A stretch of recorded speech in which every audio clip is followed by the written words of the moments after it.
Hello everyone, আসসালামু আলাইকুম। আজ সকাল থেকে উঠে কাজে কর্মে লেগে পড়েছি। এই যে সর্ষে ইলিশ খাবে, সর্ষে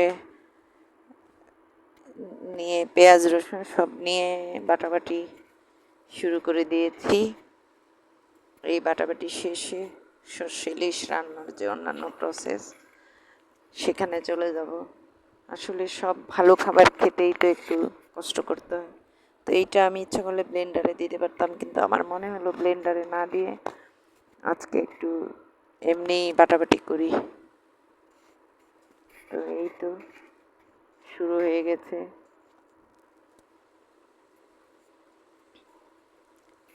বাটছি। বাটাবাটি করতে তো অনেকটা টাইম লাগে, আমি ক্যামেরা রেখে দিয়েছি, সেইভাবেই হচ্ছে। এই যে বাটাবাটির পর এখন আমি ইলিশ মাছগুলো হালকা ভেজে নিলাম। হালকা মাছ ভাজে এমনিও দেওয়া যায়, কিন্তু আমি হালকা ভেজে নিলাম। হালকা ভেজে নিলাম, আমার কাছে একটু সেন্ট বেশি হয় মনে হচ্ছে। দেখুন মাছগুলো কিন্তু মোটামুটি বড়ই আছে, আর কালারটাও বেশ ভালো এসেছে। আমি এখানে কুরকুরে করে ভাজবো না, কারণ কুরকুরে করে ভাজলে এই সর্ষে ইলিশটা ঠিক টেস্টি হয় না। মাছটার ভিতরে মনে হয় যে মশলাপাতি বা সর্ষের যেই ঝাঁঝটা সেইটা আর কি ঢোকে না। মাছ ভাজার পরে এই যে একটু পেঁয়াজ দেবো, পেঁয়াজটা একটু হালকা করে ভেজে নিচ্ছি।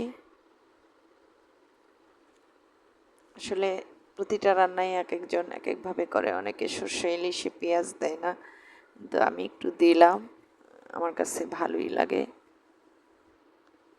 তো এই যে পেঁয়াজগুলো ভাজা হয়ে গেছে, এখন আমি যে ভাজা মাছটা ছিল এই পেঁয়াজের মধ্যে দিয়ে ঝোল করে, আর এই যে এখন বাটা সরিষাটা দিয়ে দিলাম।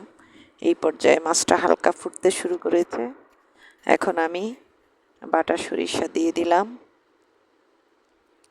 সরিষা অনেকে হয়তো আরও আগে বা পরে দেয়, আমি এই পর্যায়েই দিলাম, কারণ মাছ যেহেতু ভাজা, পেঁয়াজও ভাজা, জাস্ট ঝোলটা ফুটে উঠলেই তরকারিটা নামিয়ে দিব। তো সর্ষার যে ঝাঁঝটা আছে সেটা একটু বলক আসা লাগবে, এই জন্য আমি একটু আগেই দিলাম। আর এই সর্ষা বাটাতে একটু পেঁয়াজ আছে, একটু রসুনও আছে, আর সাথে কাঁচামরিচ সরিষা বাটার সময় আপনারা দেখেছিলেন। তো এই দেখুন তরকারিটার কালার অনেক সুন্দর এসেছে। সরিষার জন্য যদি একটু সাদা সাদা, আমি আর একটু হলুদ অ্যাড করে দিলাম সামান্য। অনেকে কাঁচা তেল দেয়, কিন্তু আমি দিব না। এই যে মাছের পিসগুলা ভেঙে যায় নাকি, তাই বেশি নাড়াচাড়া করছি না।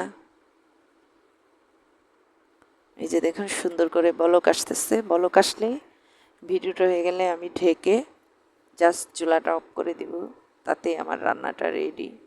অনেকে এতে ধনেপাতা অ্যাড করে, কিন্তু আমি সর্ষের তরকারিতে ধনে